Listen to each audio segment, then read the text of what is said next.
them primarily seeing themselves as the family member that's responsible for caring for the needs of that individual. So there's a lot of pressure. If you feel that you can't express concern or worry about your own situation, that can be really isolating.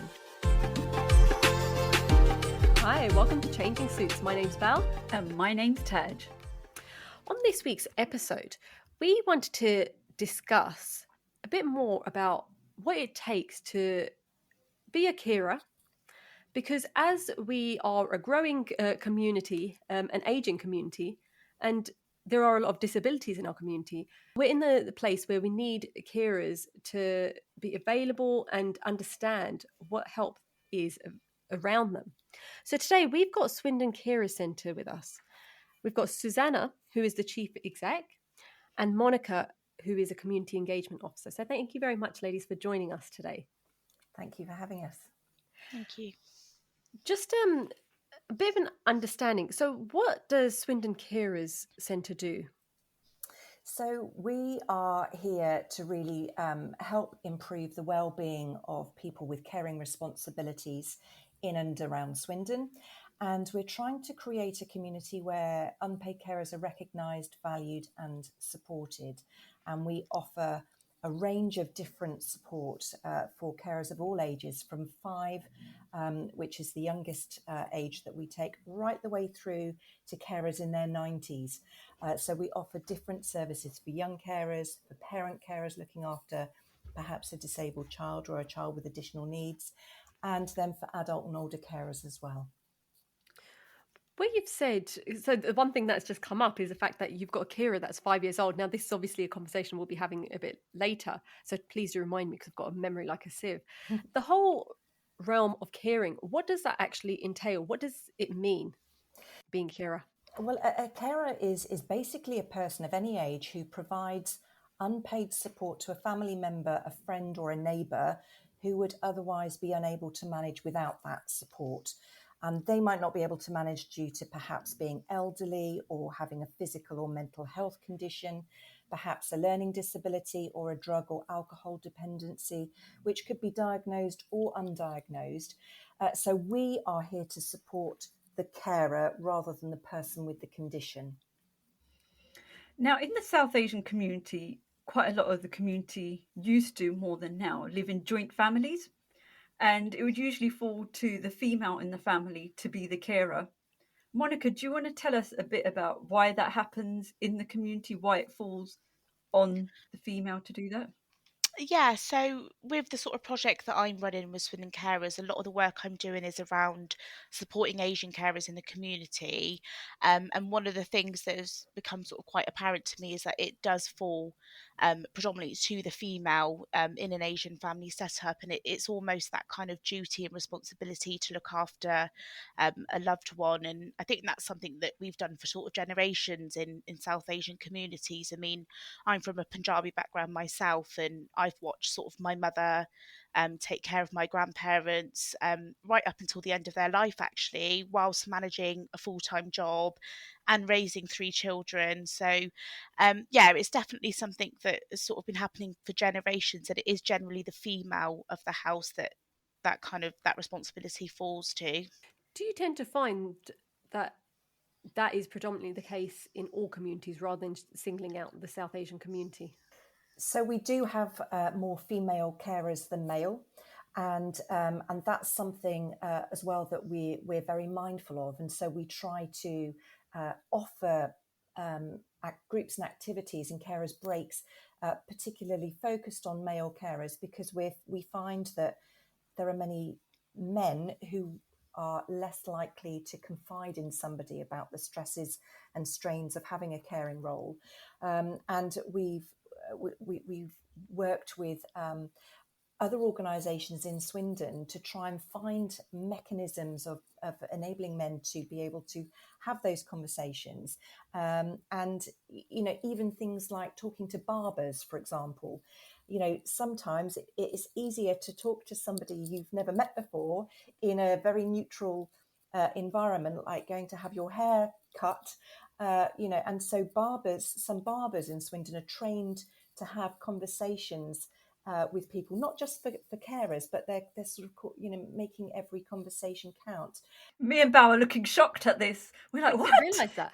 Yes, yeah, and it's a system of really enabling every conversation that you have with somebody to potentially help them, feel a little bit more empowered to be able to go and talk to somebody else. It's even if it's just referring them on to somewhere, it's just having a conversation that is robust, I guess, and isn't just something that they might feel better anyway because they've offloaded what might be on their mind. But if we've got a range of people across Swindon who can offer different ways of getting additional support, like, for example, have you thought about talking to X, Y, or Z about that, because they might be able to give you further support, then those are really important conversations that anybody could have. See, that's really interesting that you have brought up the fact that you've got people in your everyday that are trained to do this. Just out of interest, where did that sort of scheme come from? It's a fantastic. Whoever thought of that needs a Nobel Prize, because I'm telling you that is an excellent idea. So where did that come from? Susanna's going to say it was me. No, gosh, I wish. No, certainly not. No, these are there are actual training courses where you can sort of train the trainer. So we had a member of our team, Heather Goldsmith, who runs our adult carer groups and activities, and she went to a training session that was run jointly, I think, by Swindon Borough Council and Wiltshire Council, and this was a few years ago. But they run their ongoing training opportunities. So I can probably try and find out some more relevant information and pass it on to you, perhaps, to put on your social media. And they're sort of public health conversations, and they are training courses that any organisation can access if they're involved in having these kind of conversations with people potentially using services. So our Heather went and was trained as a trainer, and then came back and disseminated that training to the rest of the team. And it's probably actually worth us doing again, because this was 2 or 3 years ago, and our team has moved on since then. So it's probably worth it. I'm just as a reminder to myself, actually. We're here to develop your business as well. Yes, well, yeah, love it. Thank you. Just on that, I know Taj wants to come in here, but one issue with the South Asian community is that we don't tend to engage, unfortunately, so much with people on the outside of the South Asian community, which is a really sad thing to say itself, because there are schemes obviously in place to provide help. How can we overcome this barrier of the fact that mainly South Asian women, because those tend to be the people that are the carers, how do we reach them? How's the message getting to them? I think initially we need to acknowledge what those actual barriers are. So, what is stopping people from the South Asian community to sort of accessing that support that's available and engaging with communities other than their own? So, as part of the project that I'm running with Swindon Carers, I'm looking at what those barriers are. And the first one that I kind of was quite obvious to me is the language barrier. So that inability to be able to fully communicate on a subject that can be quite deeply personal, sort of talking about those ideas of caring for somebody, whether that's an elderly person or a child with additional needs, whatever that looks like, that can be quite a difficult conversation to have for anybody, really. So being able to have that conversation in your own language, I think, was quite key. And sort of part of the work that we've been doing with this project is to make sure that we've got things like translation line set up so that people can call in and request to speak to us in their own language. I think in general, the service provision doesn't meet specific needs. So things like looking at our venues and, where we're holding events. I mean, we had an example where I sort of had a chat with the events team, and I said we do offer a lot of our events at a community centre which is attached to a church. So is that off-putting for the Asian community? Do they feel that they're, not going to feel as welcome or as comfortable there? So having those kind of conversations, and then also the type of events that we're running as well. So are we looking at things like putting time aside for prayer times, dietary needs? I mean, we do organise a lot of meals for carers. Are we looking at halal options, and that sort of thing? So I think just generally how appropriate the service is towards that community is definitely a big part of the work I'm trying to do. Um, but also just the types of support and the signposting. Is it appropriate? Are we being culturally sensitive in that side of things as well? So Monica, I was also going to say that you've done a lot of work around engaging community champions, yeah, haven't you? yeah, definitely. So I think, especially in terms of engaging with that community, I think a big part of it is about building that trust. So if I'm speaking to people who are already quite established and they're quite trusted in those communities, they're then spreading that message and they're hearing it from somebody that feels safe and somebody that, they trust, I suppose. So I've sort of been speaking to a lot of local business owners. I've also done a lot of collaboration work with the mayor, who is of sort of a Bangladeshi background. And it's about really honing in on those people and what they bring to their communities and sort of channeling our message through them, really. And quite a lot of carers, you kind of get stuck in a rut almost sometimes where you don't want to go out. So, how are you encouraging people to say, okay, you need to look after your own well being as well? Because if you're not looking after yourself, how can you look after the person that needs support? Yeah, so I think a lot of these sort of events that I go to, Asian specific events, it's about having those open and honest conversations, because I think we've got a lot of work to do here in terms of this is going to be an educational project about spreading awareness initially. Um, it's it's a bigger, deeper issue in terms of the attitude change over time. And I don't think that's something that we're going to be able to achieve quickly, but the more that we sort of get that message out there, the more likely that people will start to even be intrigued about what we offer. So at the moment, we're very much in the stages of spreading that awareness, creating and building that trust, and just letting people know that it is okay to come and have a chat with us. See, with us, I mean, my mum has been a carer for many, many, many years. Unfortunately, she's got to that point where Taj just said, where sometimes she just doesn't want to because she's exhausted. And going back to a point that was raised earlier, being from the South Asian community, we are very much um, do it yourself. Don't rely on anyone else.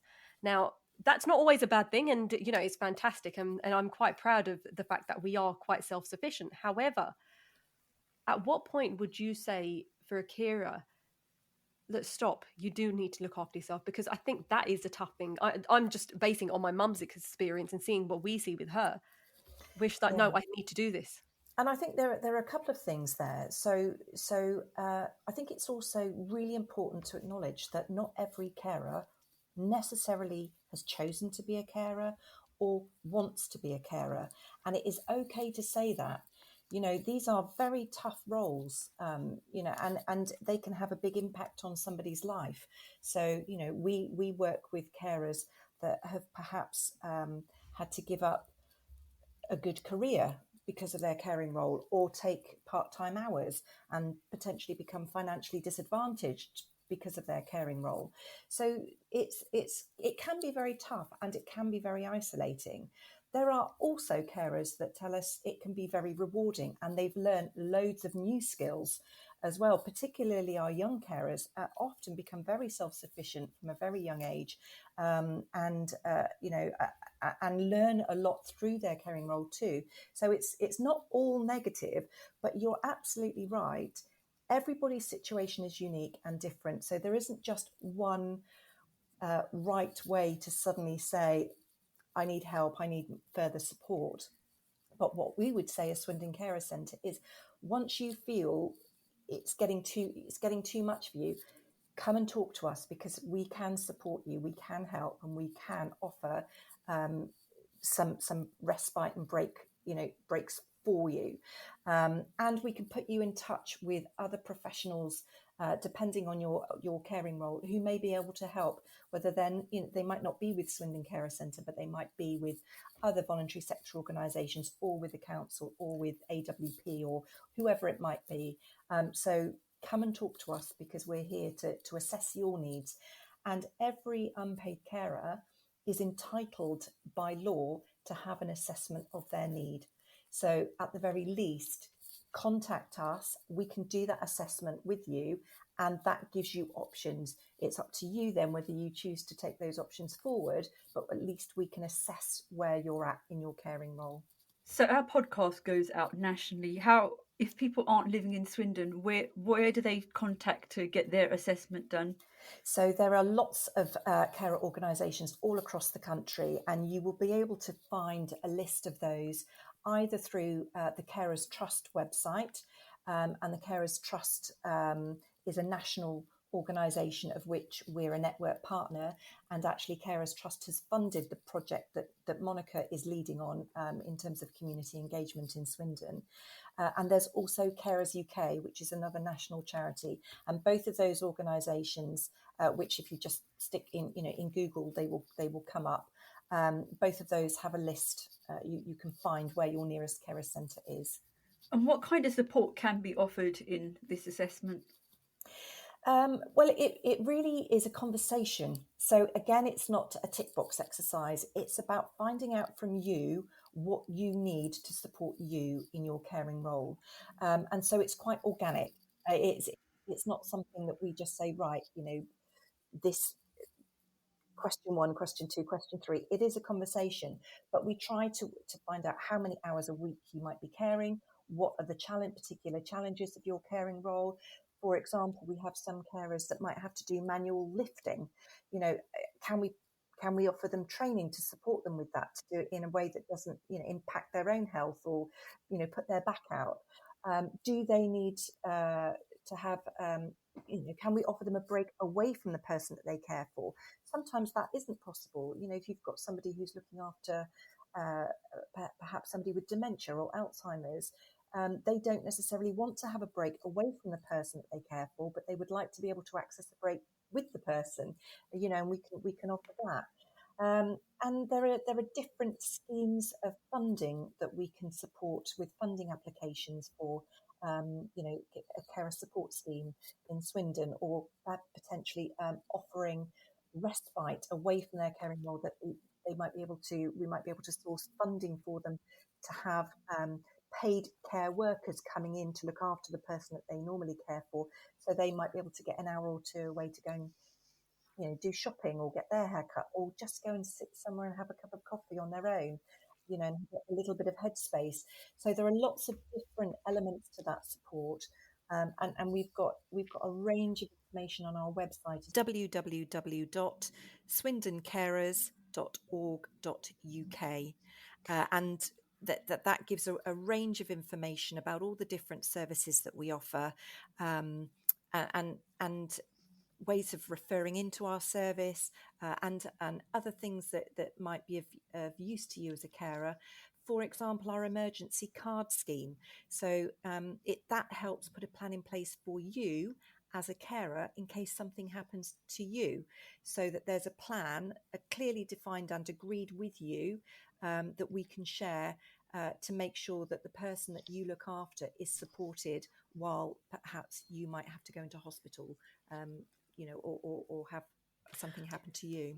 I just want to pick up on a few points because you've given us so much information there. I was like, I want to jump in there. But in regards to equipment and things that are helpful, now, again, from a personal point of view, I've seen the type of equipment that is out there. And the problem is you don't know what you don't know, right? So we've had certain situations where we thought we were okay, but it's like, oh, actually, you can do it in a different way. And it is obviously heavy lifting and things like that. Well, not obvious because you don't know what I'm talking about.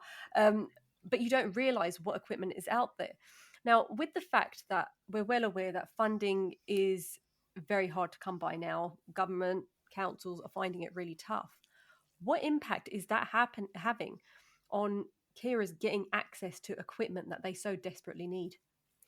Well, it is, we're all in a very, very challenging situation with regards to finances, and there isn't a lot of money out there. We know that. But one of the things that we do as an organisation in Swindon is really champion the amount of savings that unpaid carers bring to our economy. In Swindon alone, based on an estimated number of carers being 21,000, although the census figures from last year show that is slightly decreased, sort of to 19,500. But the estimated value of support that unpaid carers bring to Swindon's public purse alone is £395 million per year. Oh wow! Now, if we don't invest in the support to help carers continue that, the cost to other health and social care in different parts of the system will be even bigger and greater. So for me, it makes absolute sense to invest that support in helping carers to be able to continue with their caring role if they want to. And again, it shouldn't be forced upon them if they do not wish to do that, because that's that isn't helpful to anybody.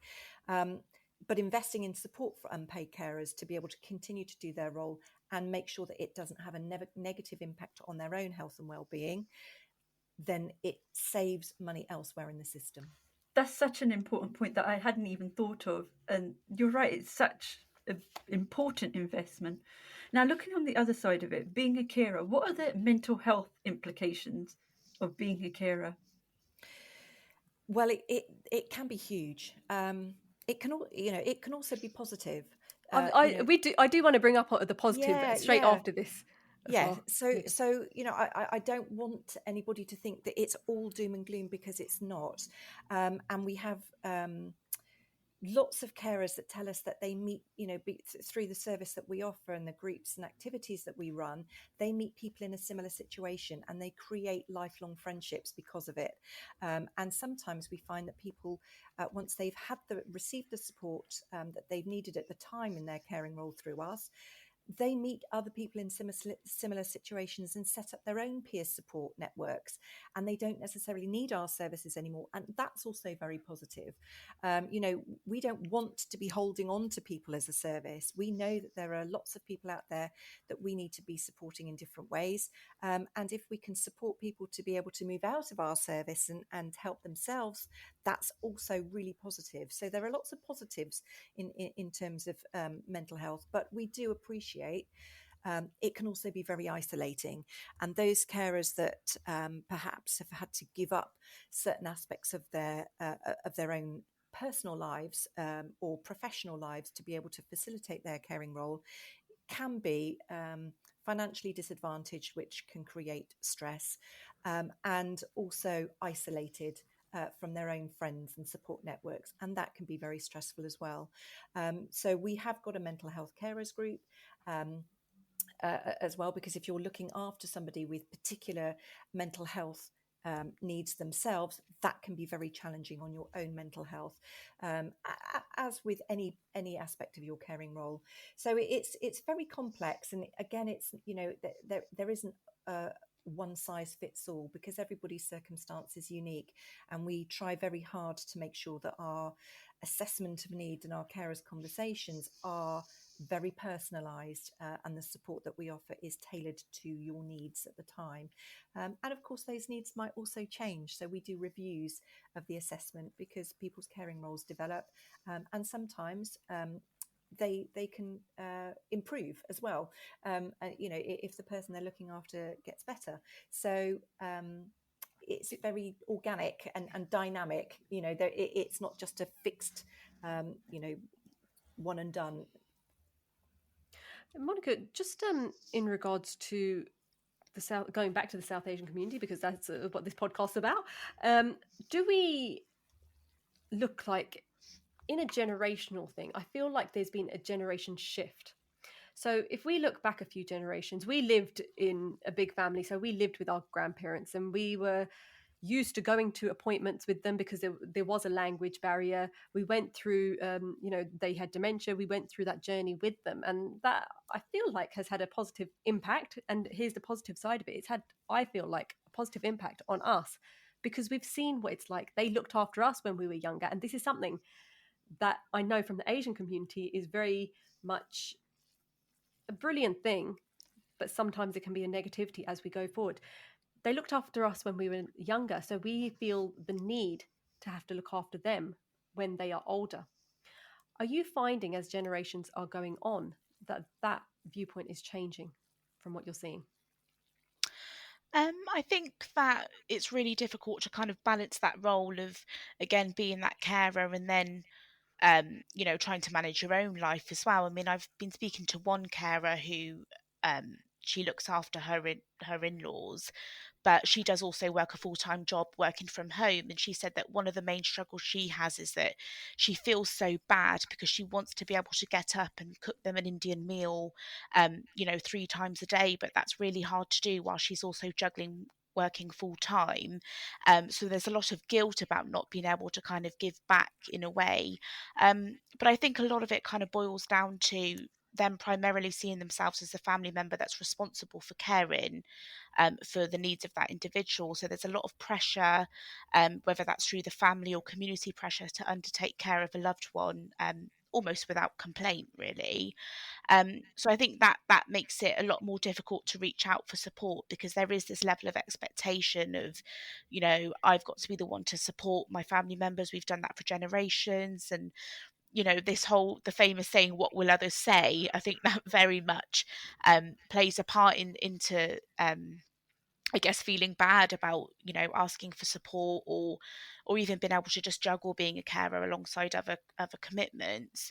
I think the notion that voicing these concerns in what can be seen as a public forum, such as coming to a place like Swindon Carers, it can be seen as, you know, talking to outsiders. How's that going to help me? Is that socially unacceptable? Is this sort of private family business? Because I mean, a lot of South Asian communities, things that happen behind closed doors remain behind closed doors. So again, it's those cultural expectations. So can I ask on that point, Monica? We're well aware of, and I'm glad you said the phrase. You obviously listen to all of our podcasts, which is always great. This aspect of what will the community say?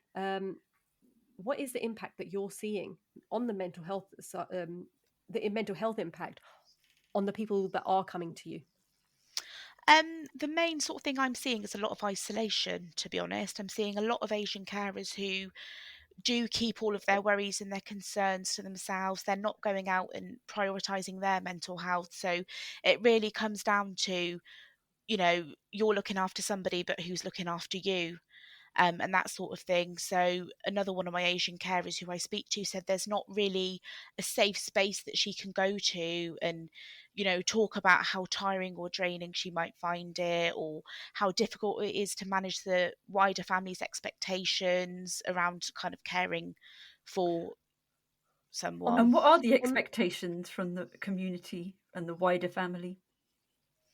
I think it's just the same as any carer, really, making sure that you're there to kind of support them in terms of taking them to appointments, their day-to-day sort of care, whether that's personal or domestic care, um, kind of putting everything on the back burner and making sure that the needs are met of that carer, but doing it in a way where there is no complaint and there is no kind of recognition that as a carer you may need to take a back seat and look after yourself and have time out for yourself. I mean, it kind of falls into that whole stigma around mental health. It's not really discussed in the South Asian community, or it's not seen as a priority. So another example, one of my carers said she loves to go swimming. It's just her 1 hour a day where she gets an outlet, and she goes every single day just to get out of the house and to kind of hang up her apron of being a carer just for that hour, and remember that she is somebody within her own right under that as well. And that's always a sort of a bone of contention with the wider family, because they're like, well, why do you need to go out? They don't really understand why she needs that time for herself. So on that, Monica, then does that person that you're talking about now, does she actually have those conversations with her wider family of, well, actually, the XYZ, this is why I need to get out? Are those conversations happening?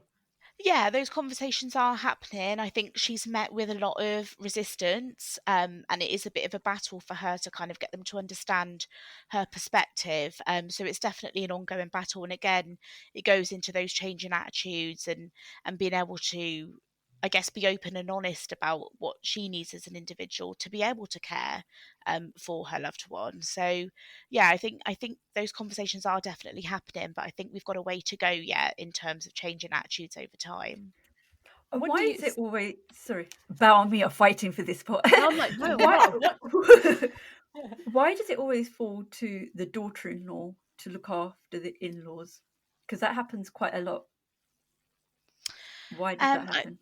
I think there's this expectation that that's your duty, to look after your husband's parents and to be that sort of, the person that does the cooking and the cleaning and sort of almost holds the honour of the family as well. I mean, I hear this word honour a lot when I'm speaking to sort of the Asian community, and it's about sort of upholding that honour of the family name, and sort of really, it's like acts of service, isn't it? I think that's a really um, big thing in the South Asian community, is to show that you're sort of service to somebody. From what's really interesting with us doing these podcasts, we hear very similar things and we completely understand it. I mean, I'm of the same thought. We're of the generation where I do feel for my mum, which is why we said this. What can we do? What is available? Just out of interest, I am going to put you in the hot seat a bit, Susanna. What do you think when you hear this? Because I have never asked this on a podcast, so you could be like, "Oh, I don't want to answer this," but I think this is nice because we are here to break down barriers. And I'm always saying, look, this such positive things about being from the South Asian community. You have a family. If you've got a problem, you will be talking to them about it, most of the time, hopefully. Well, maybe. But there is that big negativity of it does bring a lot of pressure. When you hear these things, Susanna, what do you think? Just out of interest. I think it must be really difficult, because if you feel that you can't express concern or worry about your own situation, that can be really isolating. But I don't necessarily think that it's down to the Southeast Asian community to have to change. Maybe it's also for organizations like us to be thinking, what can we do differently to be able to engage in a better way that facilitates support that works for you? So I think it's a conversation for both, isn't it, to see, because as Monica said, we're not going to be able to change cultural, centuries of culture and expectations. We can't change that overnight. But what we can do is try to keep learning about different ways of engagement. And we might try some things and they might not work, and that's okay, because we're trying. But what is really important is that we're getting feedback from the different communities, whether it's Southeast Asian, whether it's Italian, whether it's Polish, what works for you? Because we need to try to be as engaging as we can, and as culturally sensitive as we can to as many of the, as all of the different beautiful communities that we have in Swindon. We are very diverse, and so we've got to keep changing and adapting to be able to meet those needs in a different way from perhaps 10 years ago, 20 years ago, or 50 years ago. I don't know if And that what actually have answers your No, question or no, it not, does. but it's, I yeah. loved it. Yeah.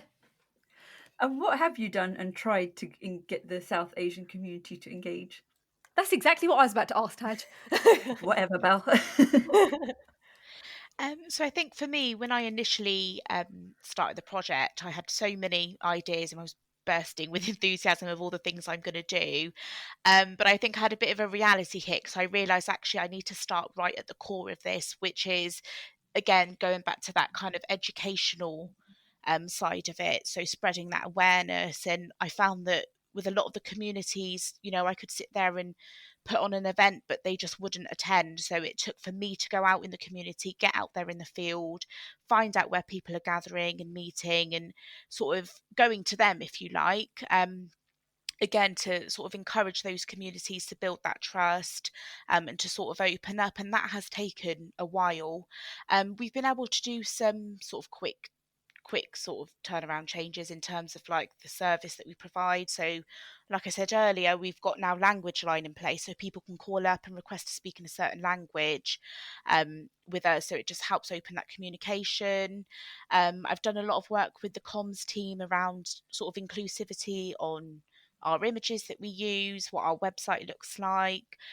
Translated leaflets is another big one, because I go to a lot of Asian specific events, but it's really lovely to be able to hand somebody a leaflet that they can actually read and understand and digest that information.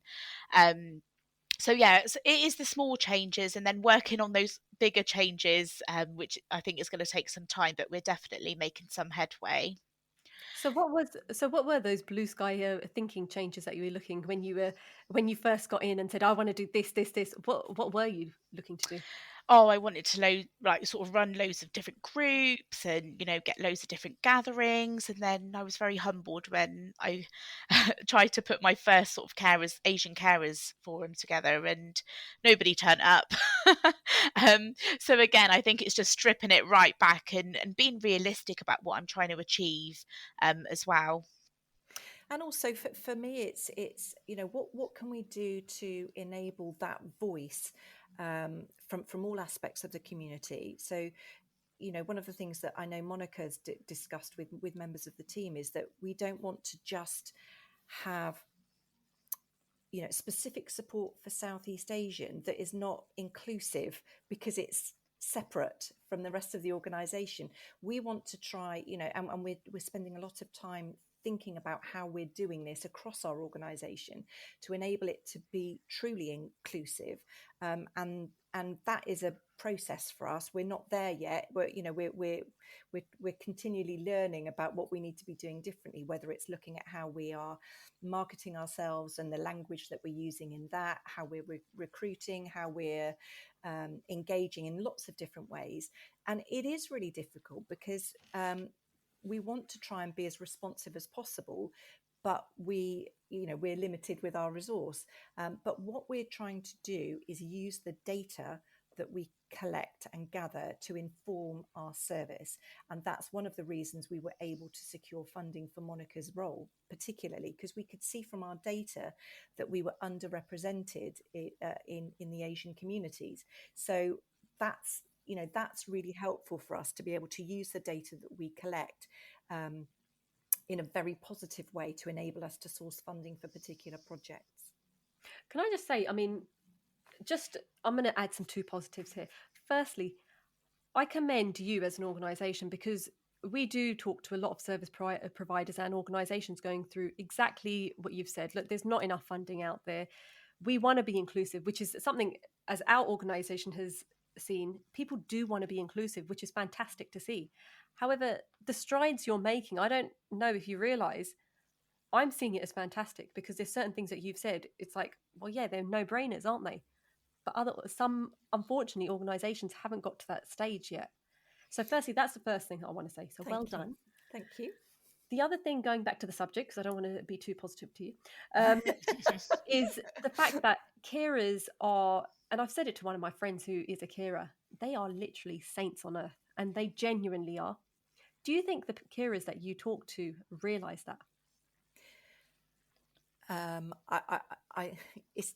It would probably be a question to speak to a carer directly and ask them that. I would make an assumption in that a lot of carers don't see themselves in that way. They don't see themselves as superheroes or as saints. They see, a lot of people would say, I've got no choice.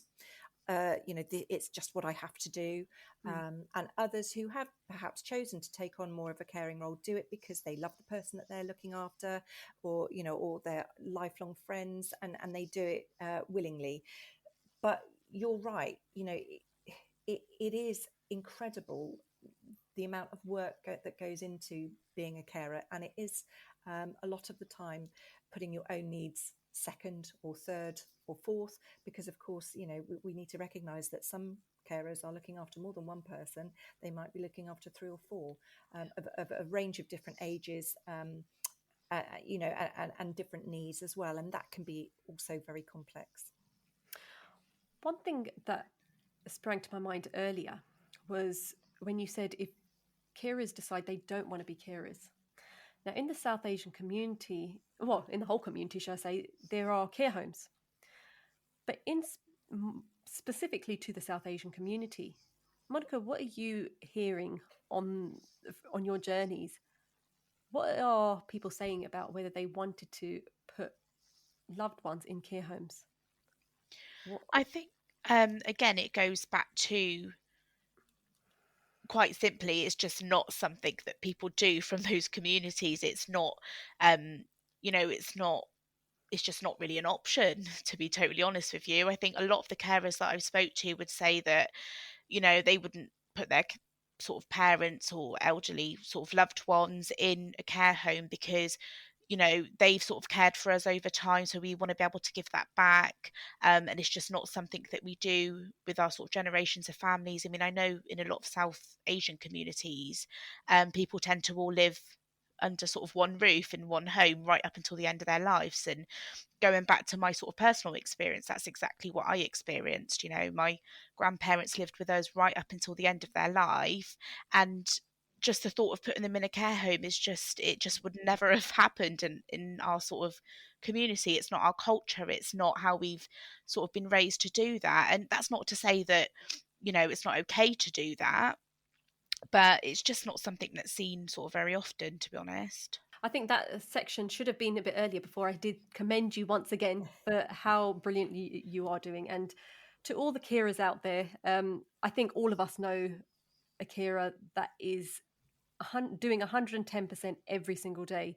And genuinely, I think there are jobs where you have to do less, and a lot of these people aren't getting paid for it. So we on Changing Suits say, well done, carry on, because you are obviously helping a lot to the community as well as the economy, apparently.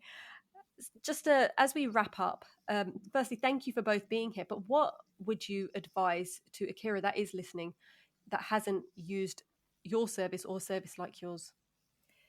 Well, I would say there is support available to you. And at the very least, get in contact with your nearest carers centre and have an assessment done of your own needs. And then it just gives you options. You don't have to take up any of the support that might be out there, but you can see what is there and whether it would be helpful to you. And also, even if you don't feel right now that you need additional support, it's still worth registering with a service, because you might need them in 6 months or you might need them in a year. And we get a lot of feedback from the carers that are registered with us to say it just gives them peace of mind knowing that there is somebody at the end of the phone if they need someone. So I would absolutely urge anybody who is in an unpaid caring role to think of themselves as well, and to get support that is available out there. Perfect. Thank you both for joining us today. It has been an eye-opener. Podcasts like this, every single time I learn so much. So we do appreciate you coming on. Thanks very much. Thanks for having us. Thank you. That's goodbye from me. And goodbye from me. Follow us on Instagram and Facebook, changing_suits, and subscribe so you never miss an episode.